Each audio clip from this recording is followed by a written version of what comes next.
The phone buzzed against the cold stainless steel table of the coffee shop in downtown Portsmouth. I, Captain Livia Shields, had just finished a grueling 24-hour duty shift and was staring at a photograph of my grandmother, Madeline, in my wallet. The woman I had trusted my parents to care for, believing that family was the safest harbor. My mother, Cora, had texted just an hour ago. "Grandma is sleeping, honey. We are having a lovely dinner," accompanied by a photo of a glass of expensive red wine. But now an unknown number flashed on the screen. On the other end was the panicked voice of a man. "Are you the relative of the elderly lady in the beige sweater?" I found her shivering, alone on a stone bench at the abandoned park off Highway 17. She said her son left her here. My heart felt as if it had been pierced by a tactical blade. Had my parents discarded their own mother on this freezing winter night just to free their hands for a party? The aroma of roasted Arabica usually brought me peace, but now it tasted like ash in my mouth. I sat there, 28 years old and a veteran of high-stakes military logistics. Yet nothing in my training had prepared me for a breach of honor this profound. Outside, the Virginia winter was biting, a damp, salty cold that seeped into the marrow of your bones. I looked down at the technical manuals spread across my table, symbols of a life built on order. Just 2 weeks ago, I had wired 70% of my monthly paycheck home. I thought that money was for the high-quality supplements Madeline needed, for the rising heating bills, and for the simple comforts she deserved after 76 years of selfless sacrifice. I believed my father, Douglas, and my mother, Cora, despite their vanity, still held onto the core tenets of American decency. I was wrong. The peace I felt was merely the glass-flat surface of a lake seconds before a torpedo rips through the hull. "Highway 17, I whispered into the phone, my voice sounding like heavy gravel under a boot. The man on the line, his breath hitching in the cold air, confirmed the location. It was a desolate stretch, miles from any residential area, known only for rusted warehouses and long shadows. "She's freezing, Captain. I'm a veteran myself. I recognize the look in her eyes. It's the look of someone left behind in the trenches." His words were a gunshot to my eardrum. The bustling noise of the Portsmouth Cafe, the clinking of ceramic mugs, the laughter of college students, the hiss of the espresso machine. All of it faded into a deafening, ringing silence. My grandmother, the woman who raised me on the scent of fresh apple pies and the unwavering laws of honor, was currently being treated like a bag of refuse. My vision narrowed into a tunnel of cold fury. I hit the end call button and immediately dialed Douglas. The line rang 3 times before his smooth, practiced baritone picked up. "Livia, why are you calling so late, sweetheart? I'm right in the middle of a fitting for my new tuxedo. We have that gala at the yacht club tomorrow night, you know." The background noise on his end was a sickening symphony of clinking crystal and soft jazz. He sounded triumphant, boastful, as if he were the king of his own hollow empire. "Where is Madeline, Dad?" I asked. I didn't use his name. I didn't use a greeting. I used the voice I reserved for insubordinate subordinates. There was a microsecond of hesitation, a glitch in his polished armor. Then, the lie slid out of his mouth with the grease of a used car salesman. "She's sleeping, Livia. Honestly, the sedatives the doctor prescribed have made her a bit difficult lately. Cora said it was best to just let her rest and not disturb her."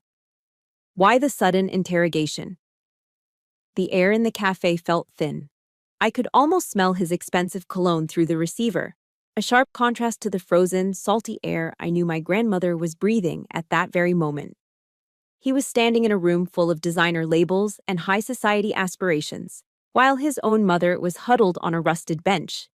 It wasn't just a lie, it was a desecration. I thought of the Bible verse Madeline used to read to me. "Anyone who does not provide for their own relatives, and especially for their own household, has denied the faith."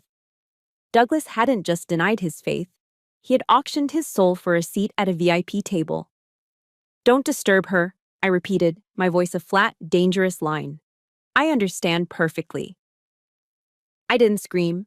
An officer doesn't scream when the mission parameters shift to a rescue operation. I hung up the phone. My hands were gripped so tightly around the device that my knuckles turned a ghostly white. A wave of icy electricity surged down my spine. not from fear, but from a calculated, absolute indignation. This was the collapse of my reality. Every holiday, every "we love you" text, every dollar sent home, it was all part of a grand theater of greed. I stood up, leaving my half-finished coffee to grow cold on the stainless steel. I grabbed my keys. Outside, the wind howled through the brick alleys of Portsmouth, but I didn't feel the chill. I reached my Ford F-150 parked at the curb. I climbed in, the engine roaring to life with a primal growl that matched the storm inside me. The world I knew had crumbled into dust, and as I shifted the truck into gear, my objective was singular. I was going to retrieve the only teammate I had left in this world, and then I was going to burn my parents' house of cards to the ground. If Livia's discovery made your blood boil as someone who values family and honor, please support her journey by hitting the like button. Have you ever felt the sting of a betrayal from those who were supposed to protect you?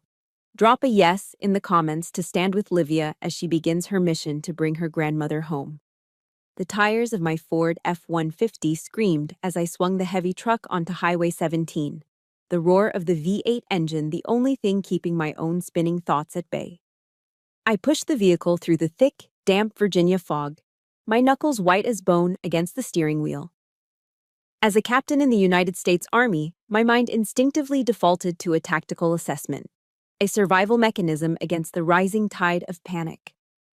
From my parents' house to this specific abandoned park, it was exactly 24 minutes. They had bypassed several well-lit rest stops, occupied gas stations, and 24-hour diners to reach this desolate patch of rusted swing sets and cracked asphalt. This wasn't a mistake or a momentary lapse in judgment. It was a calculated, cold-blooded disposal. This area was a known haunt for vagrants and shadows, a place where the vulnerable simply disappeared. My stomach twisted with a sickening realization. They didn't just leave her, they were indirectly sentencing her to death. Every mile I covered felt like a lash against my soul, a burning, acidic reminder that I had entrusted the woman who raised me to a pair of monsters. The fog clung to the ancient pine trees like a shroud as I pulled into the gravel lot of the park. My high beams cut through the gloom, settling on a single, flickering street lamp that groaned in the freezing wind. And there she was. My heart stopped. Madeline was a small, shivering silhouette hunched over on a rusted iron bench. Beside her stood a man, a shadow in an old field jacket who moved with the unmistakable, disciplined posture of a veteran.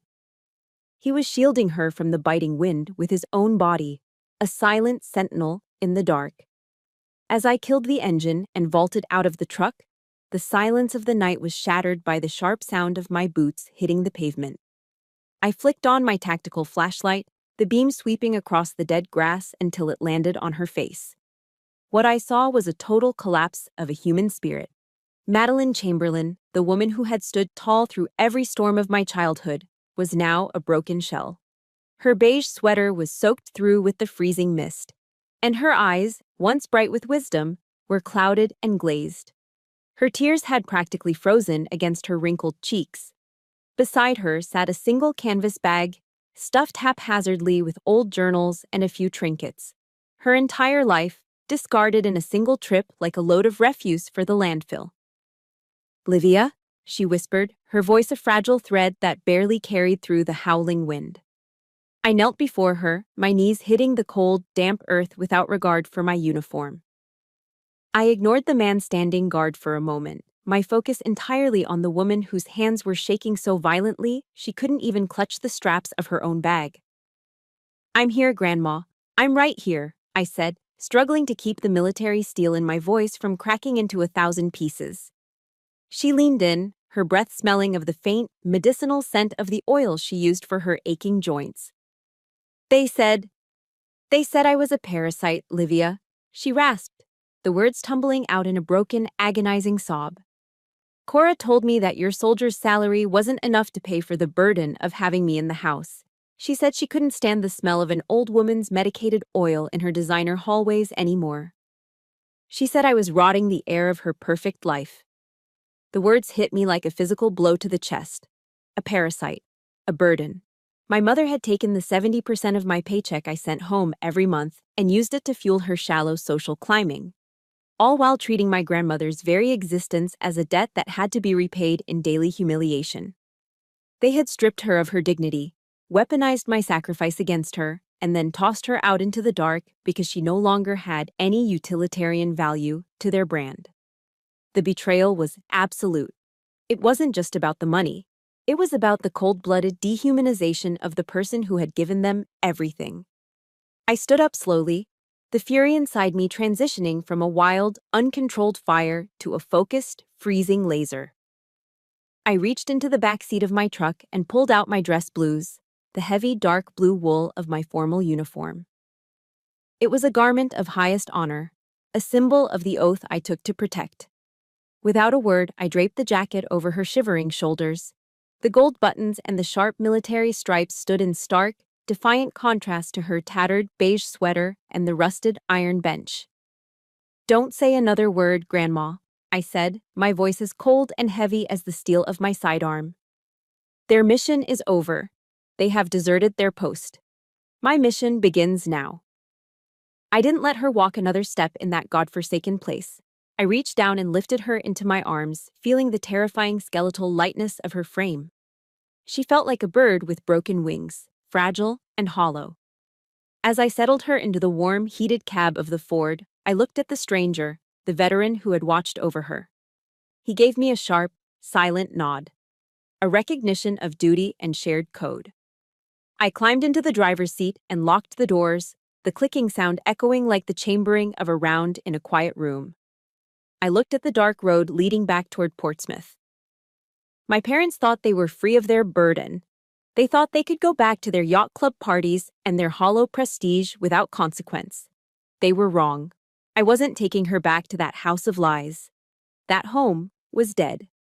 The war had just moved to a new front, and I was bringing the full weight of my honor to their doorstep.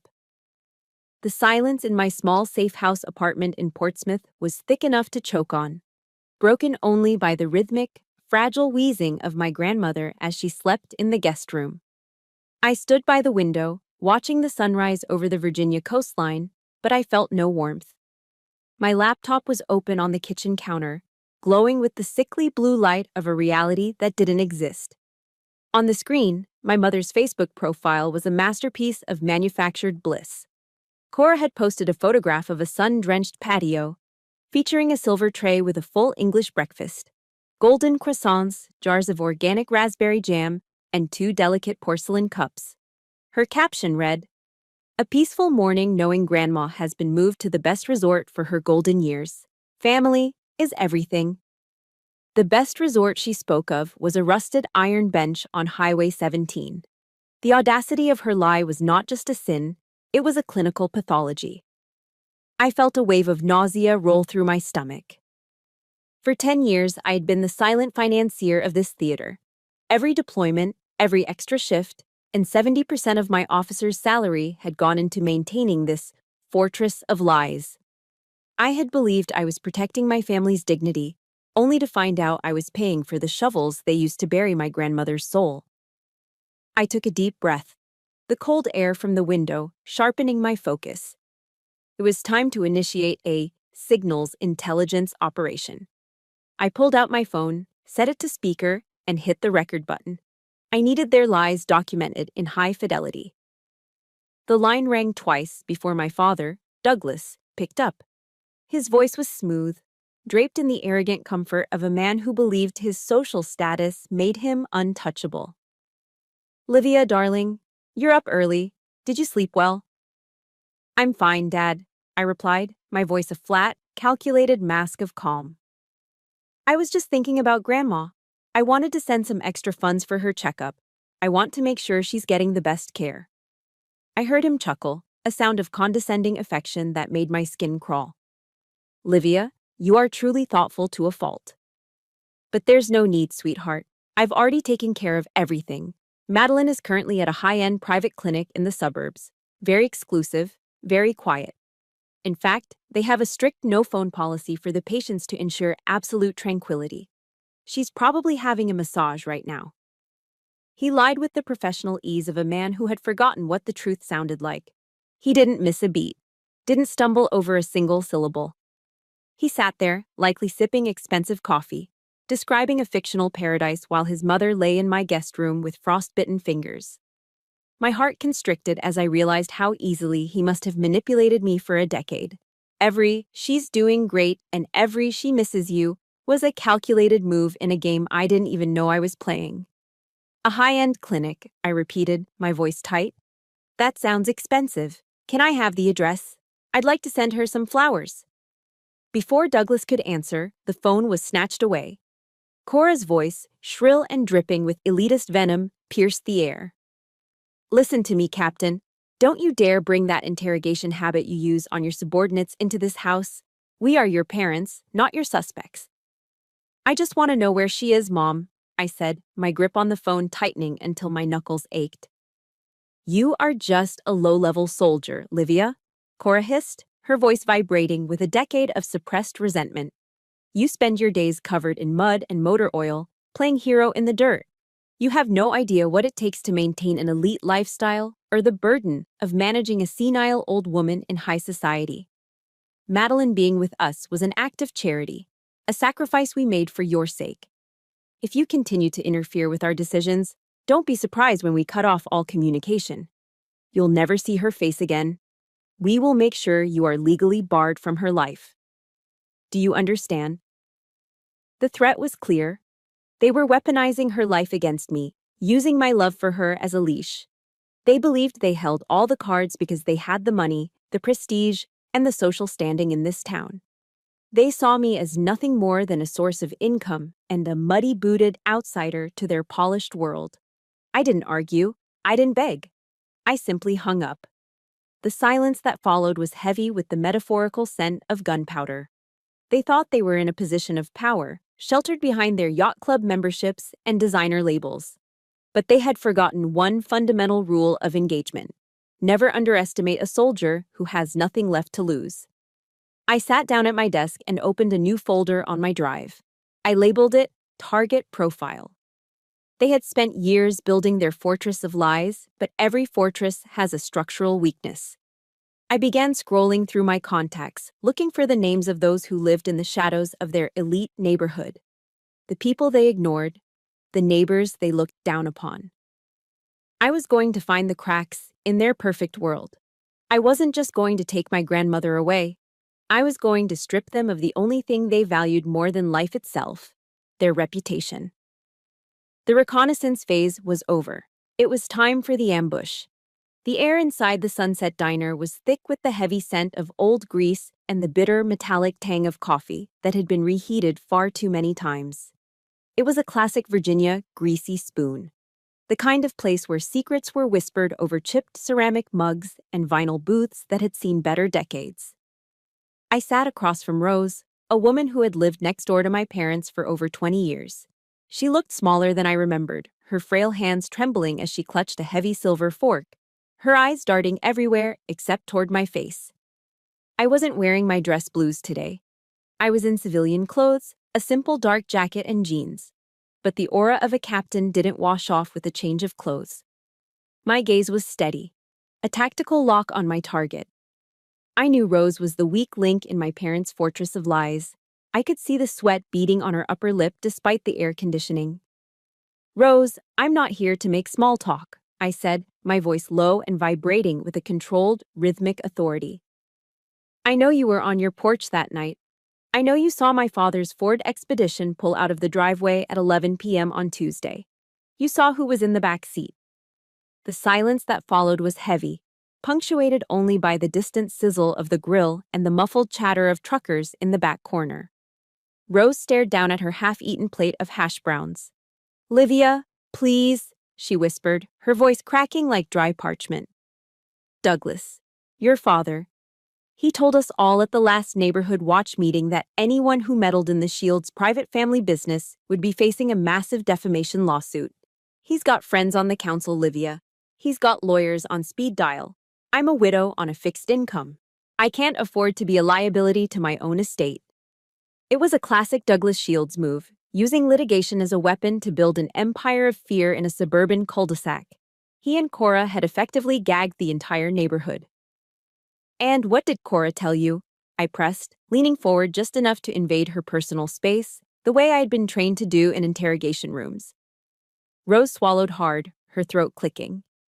She said Madeline had finally lost it. "Cora told everyone at the garden club that your grandmother was suffering from severe dementia, that she was hallucinating and had started hurting herself just to get attention. She told us we shouldn't listen to anything Madeline said because she was demented and dangerous to herself." The sheer cold-bloodedness of the betrayal was a knife to my gut. They weren't just discarding her body, they were systematically erasing her mind and her character from the memories of everyone who knew her. By branding her as insane, they had ensured that even if she did find her way back, no one would believe her story. It was a total assassination of a human being's legacy.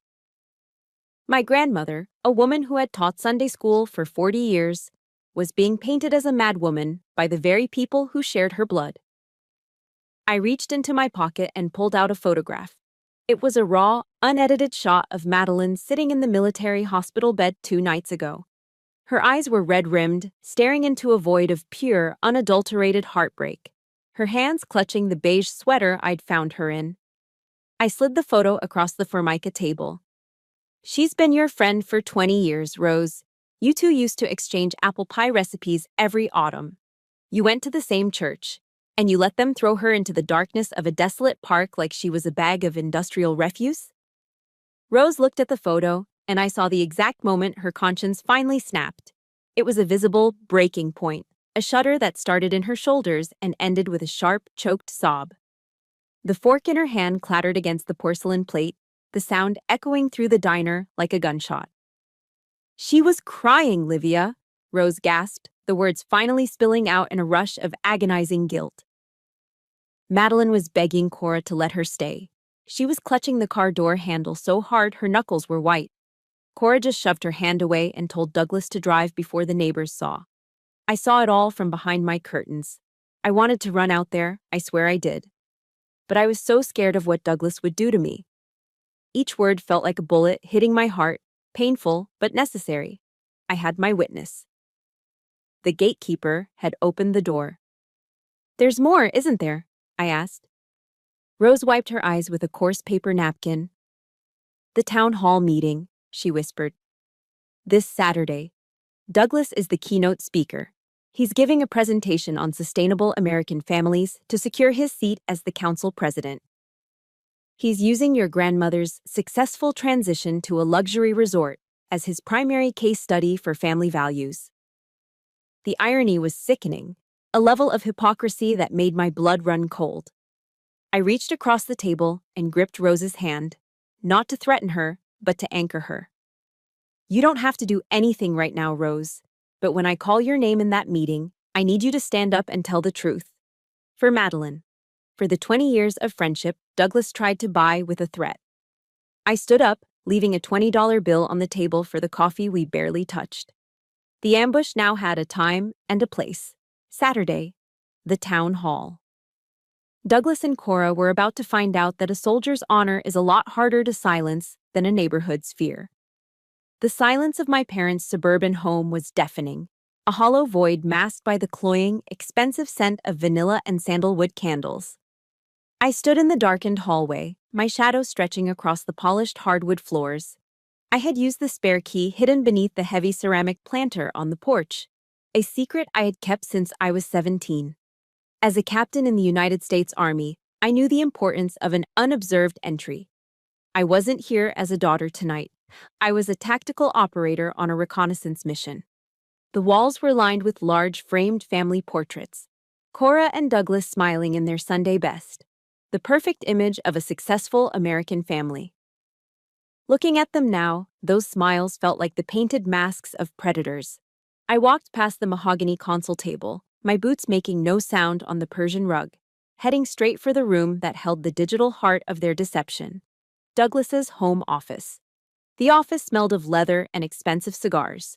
I sat in his high-back executive chair, the cooling fan of his workstation the only sound in the room. With the proficiency of an officer trained in signal intelligence, I bypassed the simple password, his own birth date, and began the deep dive into his personal correspondence. I didn't find gold or jewels. I found something far more valuable and infinitely more disgusting. I located a series of encrypted email threads with a boutique law firm in downtown Portsmouth.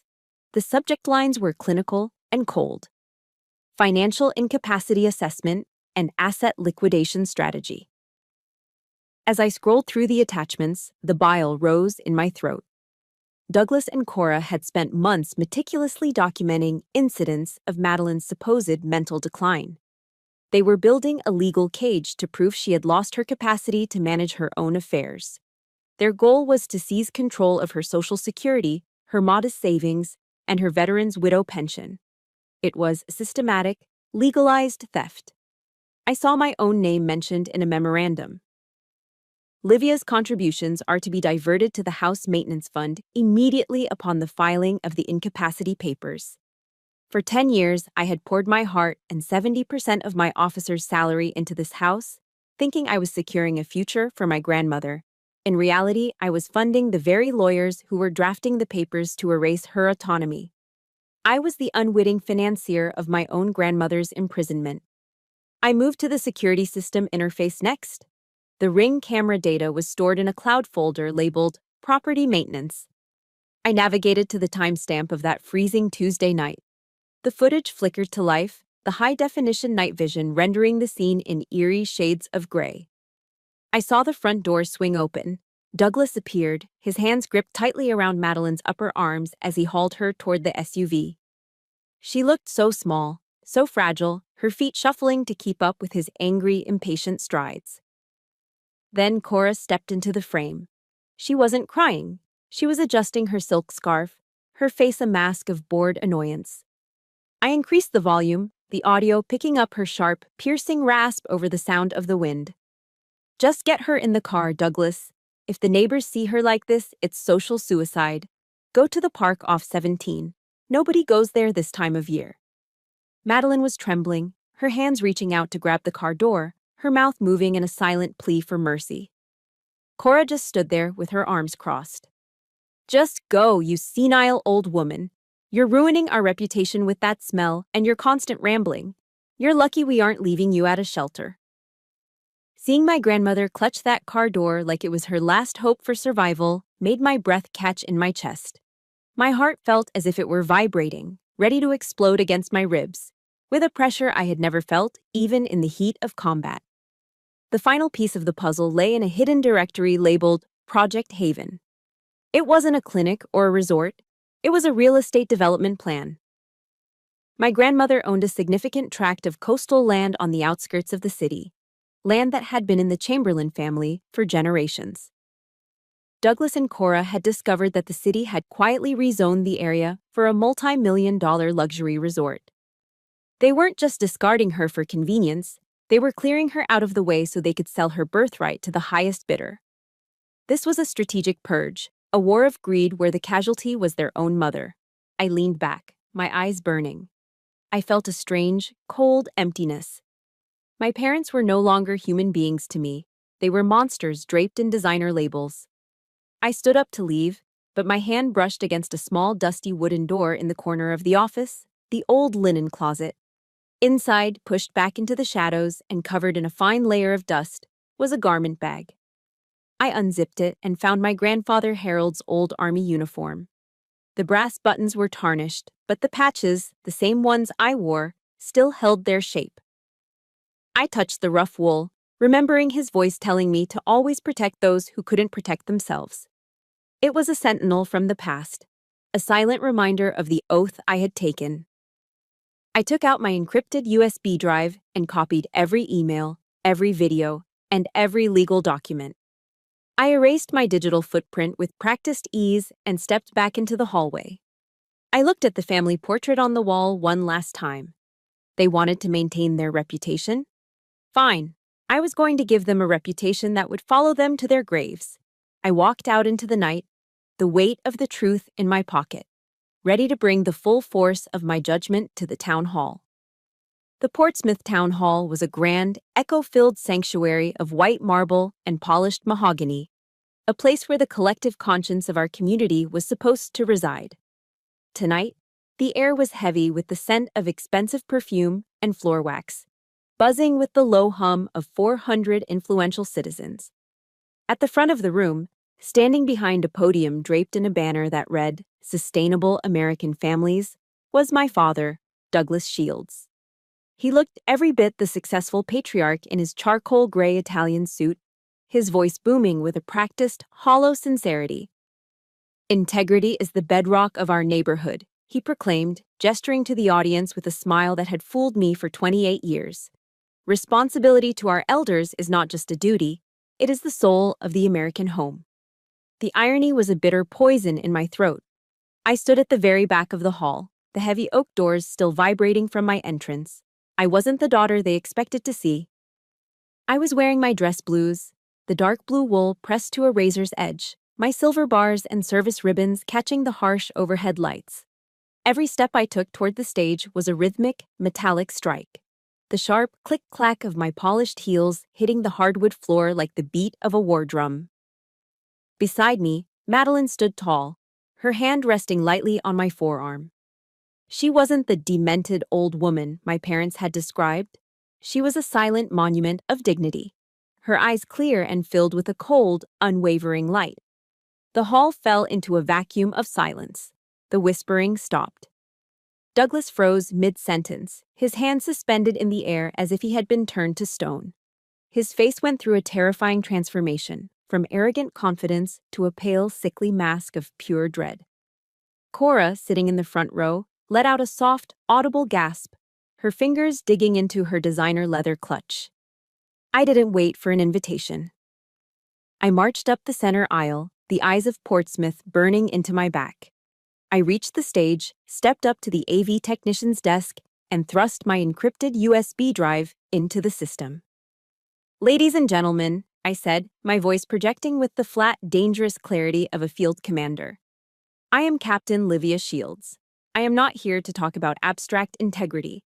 I am here to show you the reality behind the designer suits and the yacht club memberships." I hit the play button. The giant projector screens behind Douglas flickered to life. The first thing that hit the room was the sound, the sharp, piercing rasp of Cora's voice. "Just get her in the car, Douglas. If the neighbors see her like this, it's social suicide. Go to the park off 17. The audio from the Ring camera echoed through the vaulted ceiling, every word a hammer blow to my father's reputation. Then, the video played. The 400 people in the room watched in stunned horror as Douglas roughly hauled my grandmother toward the SUV. They saw her small, frail hands clutching the door handle in a desperate plea for mercy.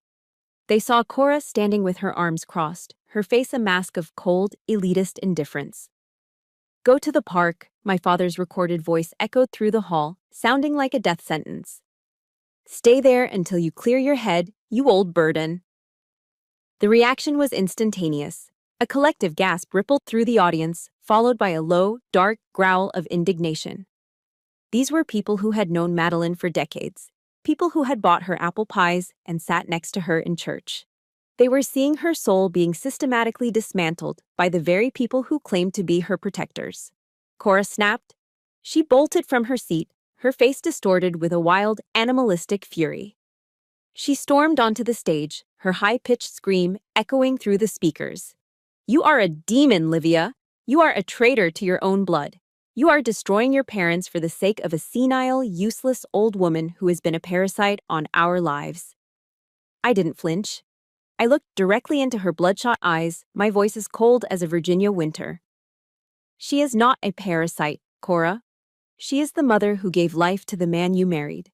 She is the woman who raised me while you were busy chasing status at parties. You didn't just abandon her, you tried to erase her." Douglas stood behind the podium, his empire of lies crumbling into ash before his eyes. The Sustainable American Families banner seemed to mock him as he shrank under the gaze of his peers. Then, a voice rose from the third row. It was Rose. She stood up, her hand shaking, but her voice strong. "It's true," she cried out. "I saw them. I saw it all from my window, and I was too afraid to speak. Douglas threatened to sue me into the streets. They are monsters. One by one, more neighbors stood up. The room erupted into a symphony of condemnation. "Shame!" a man shouted from the balcony. "Shame on you, Douglas!" The word began to chant, growing louder and more rhythmic until the walls seemed to shake with the force of it. Shame! Shame! Shame! My parents looked smaller than I had ever seen them. Two terrified, hollow people caught in the glare of a truth they could no longer outrun. The mission was complete. The ambush was a total success. But as I looked at the wreckage of my family, I felt no joy. I only felt a profound, hollow sadness for the honor they had traded for a few pieces of silver. I took Madeline's hand, and together we walked back through the doors, leaving the echoes of the town's judgment behind us. If you felt the power of Livia's courage and the weight of that justice, please support her by hitting the like button. How would you react if you saw someone you loved being treated this way? Type honor in the comments. If you stand with Livia and Madeline against the lies, let's show the world that truth always finds a way out. The drive back from the Portsmouth Town Hall was conducted in a heavy, pressurized silence that felt more exhausting than any tactical march I had ever endured. When we finally reached my small safe house apartment, the air inside was cold and stagnant. I closed the door behind us, the click of the deadbolt sounding like a gunshot in the quiet room. I watched as my grandmother, Madeline, slowly lowered herself into the armchair by the window. Outside, the Virginia winter was finally delivering on its promise. Thin, crystalline flakes of snow began to drift past the glass, dancing in the amber glow of the street lamps. I took off my military cover, my stiff, peaked hat, and placed it on the kitchen table. My shoulders, which had been held at a rigid, unnatural tension for 48 hours, finally slumped. I had achieved the mission. The ambush was a total success. The truth was out. Yet, as I stood there in the dim light of my kitchen, I didn't feel like a victor. I felt a hollow, aching void in the center of my chest, a vast abyss where a family used to be. I moved mechanically, filling the kettle and setting it on the stove. The blue flame of the burner was the only spark of color in the room. Madeline sat motionless, her eyes fixed on the falling snow, her hands still trembling with a fine, rhythmic shudder. This was the true cost of the truth. It sets you free, but it leaves you standing among the jagged shards of everything you once believed was solid. I brought her a steaming mug of chamomile tea, the herbal soothing scent clashing with the cold metallic tang of my metals that still clung to my chest. We didn't speak. There were no words left in the English language that could adequately describe the feeling of watching your own parents be devoured by the very greed they had cultivated like a poisonous garden. By 10 o'clock that night, the digital world had finished what I started at the podium. The news of the Shields scandal had ripped through Portsmouth faster than a munitions fire. My phone buzzed incessantly on the counter with messages from old high school friends, distant cousins, and fellow officers. On social media, the destruction was absolute. The perfect family aesthetic Cora had spent 10 years and 70% of my salary to maintain was being systematically dismantled by 1,000 angry comments. The photographs of their designer breakfasts and yacht club galas were now digital monuments to their hypocrisy. Douglas and Cora had become social pariahs in the very town they had fought so hard to dominate. They were now trapped in a prison without bars. A sentence of public shame that would follow them through every grocery store aisle and every quiet street in Virginia. I scrolled through the headlines for a moment, seeing my father's pale, terrified face frozen in a screen grab from the town hall video. I felt a sudden, sharp pang of sorrow, not for the people they had become, but for the parents I had dreamed they were. I couldn't stay inside. The silence of the apartment was starting to feel like a confession. I stepped out onto the small balcony, the biting Virginia air hitting my face like a physical wake-up call. I looked up at the stars, obscured by the swirling white flakes, and remembered a different winter. I remembered being 5 years old, being hoisted onto Douglas's broad shoulders as we walked through the Christmas market, and the way Cora used to hum a soft, southern lullaby until I fell asleep. I searched those memories for the monsters I had seen at the town hall, trying to find the exact moment when money and status had started to rot their souls from the inside out. Why was $10 million worth more to them than the woman who had birthed them? I felt a desperate, clawing need for a sign, a direction to tell me that I wasn't just another casualty of their war. I thought of a quote by Billy Graham. When we have nothing left but God, we discover that God is enough. Tonight, with my family in ruins and my heart feeling like a scorched battlefield, I was beginning to understand the weight of those words. I walked back inside and stood before my dress blues, which were still hanging on the back of the door. The gold buttons gleamed, a silent reminder of my oath. I realized then that I could not change the past, and I certainly could not fix the broken people who had raised me. But as a soldier, I knew that when a position is compromised, you relocate. You find higher ground. I looked at Madeline, who had finally fallen into a shallow, restless sleep in the chair. I wasn't going to let their cruelty define the rest of our lives. I made a choice right then, standing in the quiet of that Portsmouth midnight. We weren't going to hide, but we weren't going to stay in the shadow of their shame either. It was time for a tactical move to a new front, a place where the air was clean and the truth didn't taste like ash. I began to pack a small bag, my movements precise and determined. I was closing the door on the house of lies forever to protect the only teammate I had left. The morning light in my small Portsmouth apartment felt softer, as if the sharp edges of the world had finally been filed down. I found my grandmother, Madeline, sitting in the breakfast nook, her eyes fixed on a battered wooden box. It was made of dark cedar, worn smooth by decades of touch, smelling of old memories and earth.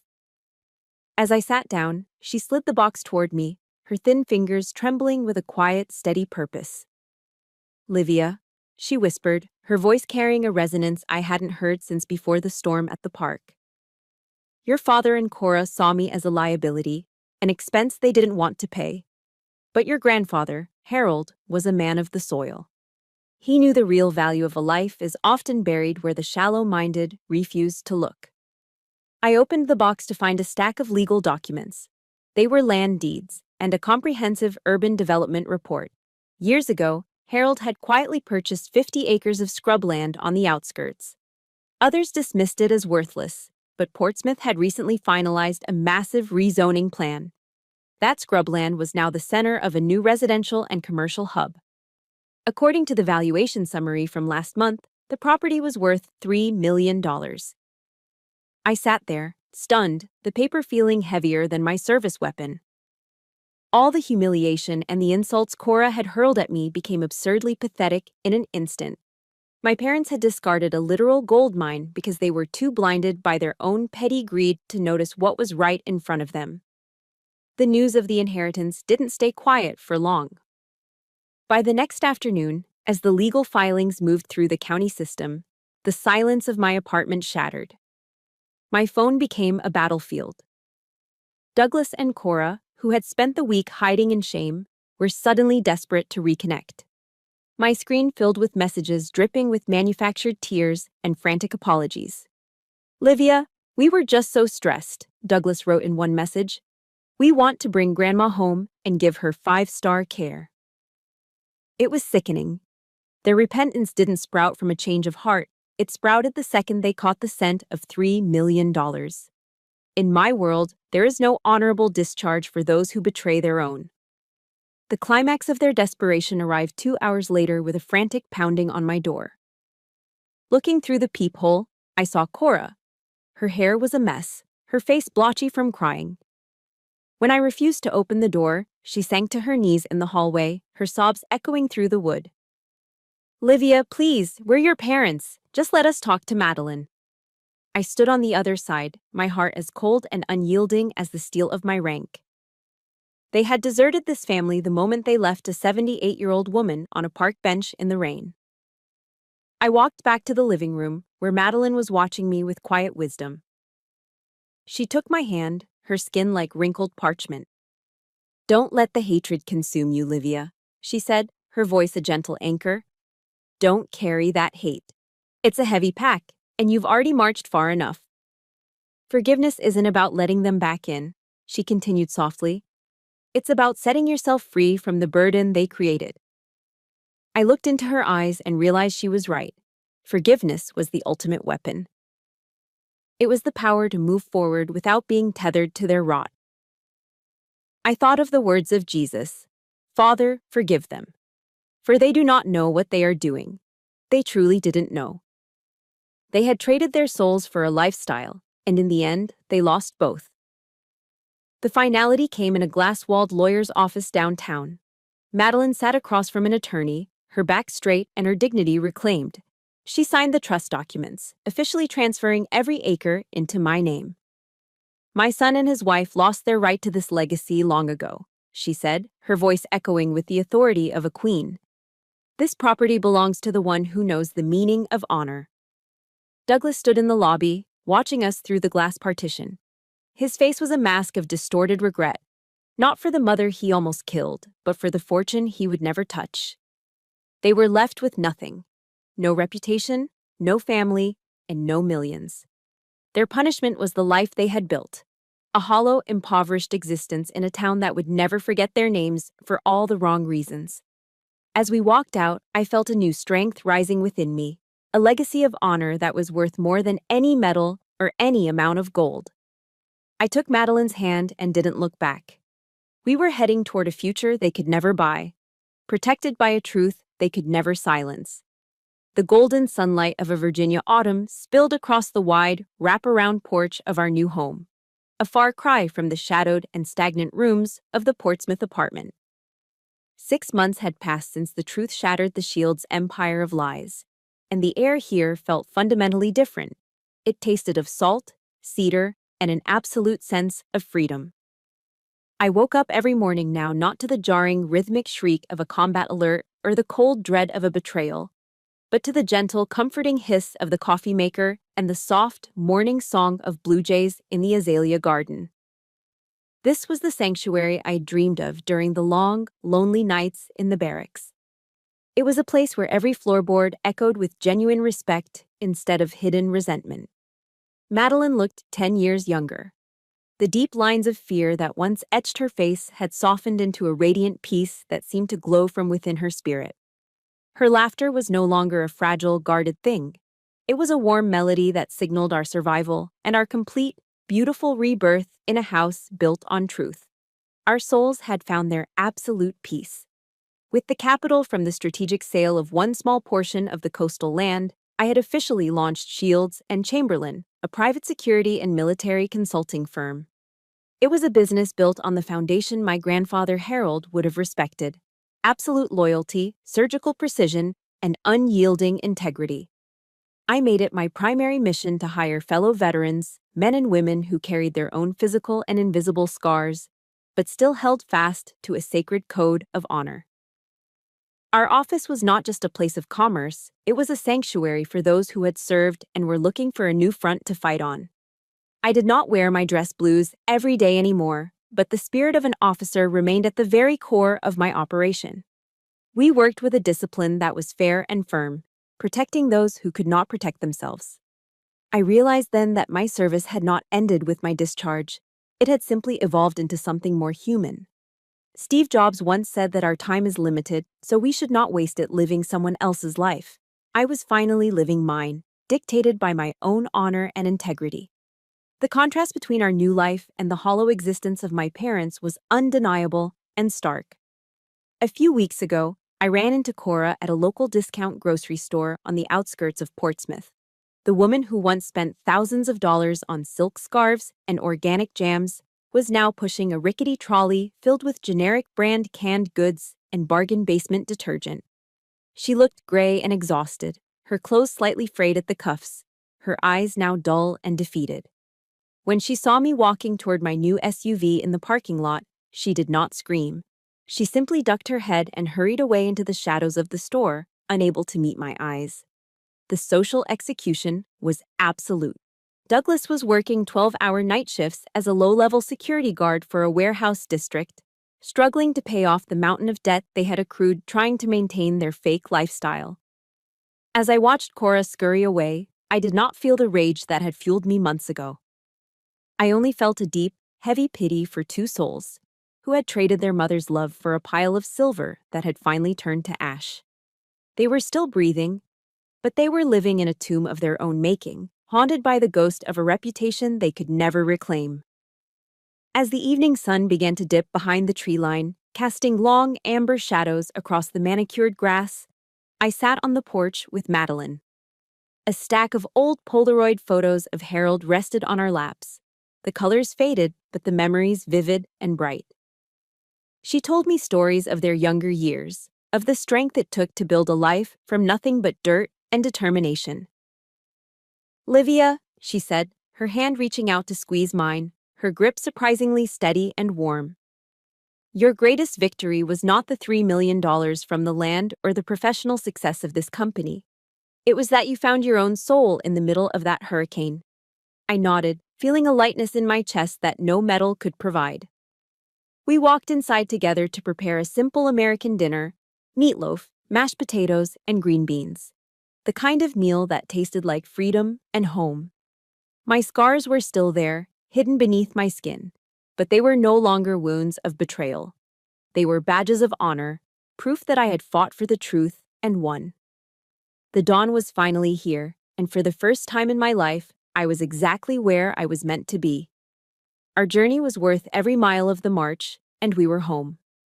The community center in our small Virginia town was transformed today, filled with the delicate, honeyed scent of thousands of white roses, my grandmother Madeline's favorite flower. I stood backstage for a moment, adjusted the lapel of my blazer, and took a deep breath. The room beyond the curtain was humming with the quiet, respectful chatter of hundreds of people. There were veterans in their faded caps, elderly neighbors with weathered faces, and local leaders who had come to witness something rare: the birth of a legacy built on the ruins of a betrayal. Today marked the official launch of the Harold Chamberlain Memorial Fund.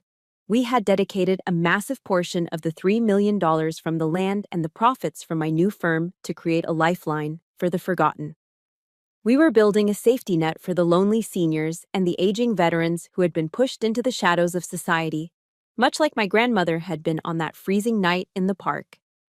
I looked through the gap in the curtain and saw Madeline sitting in the very front row. She was wearing a soft lavender dress, her silver hair perfectly coiffed, and she was smiling with a radiant, quiet pride that was the greatest promotion I had ever received. I walked onto the stage, the rhythmic click of my heels echoing against the polished wooden floorboards. As I reached the podium, the room fell into a sudden, expectant silence. I looked out at the sea of faces, adjusted the microphone, and felt the weight of every mile I'd marched to get to this moment. "I once believed that the only duty of a soldier was to fight on distant battlefields," I said, my voice projecting with a steady military clarity that reached the back of the hall. "I thought honor was something earned under fire in foreign lands, but I have realized that the most brutal battlefields are sometimes located right inside our own living rooms. Those front lines don't have artillery fire or mortar shells, but the weapons used there, lies, greed, and the cold steel of betrayal, can kill a human soul faster than any bullet ever could." I paused, watching the crowd. I saw several older men in the third row wipe their eyes, and a few women nodded in somber agreement. They recognized the silent war I was describing because many of them had been casualties of it themselves. "We are here today to declare that no one gets left behind," I continued, my voice growing stronger. "We are here to ensure that the people who built this country and raised our families are never treated as burdens or discarded like yesterday's news. This fund is not just about money. It is about restoring the dignity that was stolen from them." As I spoke, I felt the final fragments of my own pain begin to dissolve. I was no longer the victim of a greedy father or a social climbing stepmother. I was an architect of the future, using the very stones that had been thrown at me to build a cathedral of hope for others. I thought of a quote by President Ronald Reagan that had become my mantra. "We can't help everyone, but everyone can help someone." Today, we were helping hundreds, and tomorrow, we would help thousands more. Toward the end of my speech, my eyes drifted to the heavy oak doors at the back of the hall. Two figures stood there, lingering in the shadows of the foyer, looking in with expressions of desperate, starving longing. It was Douglas and Cora. They were dressed in their best remaining clothes, trying to look like they still belonged in this world of influence and grace. They watched the standing ovation, the cameras flashing, and the local dignitaries shaking my hand. But they did not dare to step inside. They were ghosts at their own feast. They were the past that I had finally, fully forgiven, but a past that I would never forget. Forgiving them was the key that unlocked my own prison, but remembering them was the shield that would protect my integrity forever. They were no longer my enemies. They were simply a cautionary tale of what happens when a human being trades their honor for a hollow, golden cage. When the ceremony concluded, I stepped down from the stage and took Madeline's hand. We walked out of the center and into the crisp afternoon air, strolling beneath the towering, whispering pine trees of Virginia. We didn't talk about the freezing rain of the park or the cold, bitter words of the months prior. Instead, we talked about our new plans to partner with local orphanages and how the fund could provide a bridge between the wisdom of the elderly and the energy of the youth. I looked at the rhythmic swaying of the pines and realized that the scar on my heart had finally stopped aching. It had become a mark of strength, a permanent reminder that I had survived the storm. My story was not ending with a cold act of revenge, but with a warm act of continuation. I looked at my grandmother, saw the peace in her eyes, and knew that my mission was officially complete. We had held the line. We had guarded the truth. And most importantly, we had left no one behind.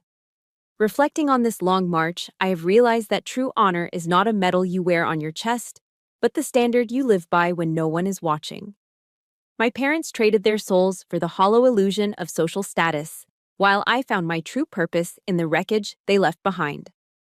The greatest lesson I can share is this: never sacrifice your integrity for convenience, and never let greed blind you to the priceless value of a human heart. Our elders are not burdens to be managed. They are our living history and the keepers of our dignity. When we protect them, we aren't just doing our duty, we are preserving the very best parts of our humanity. Choose to be a shield for the vulnerable, for that is the only legacy that time can never tarnish. Thank you for standing by me and Madeline through every dark night and every battle for the truth. Your presence has been the reinforcement we needed to keep marching forward. If my journey moved you, or if you believe in the sacred code of leaving no one behind, please support our mission by hitting the like button and subscribing to this channel. Your engagement helps us bring more stories of justice and honor to light. I truly want to hear from you in the comments. What does the word honor mean to you in your own life? Type loyalty in the comments below if you promise to always stand by those who raised you with love. Together, we can ensure that truth and integrity always find their way home.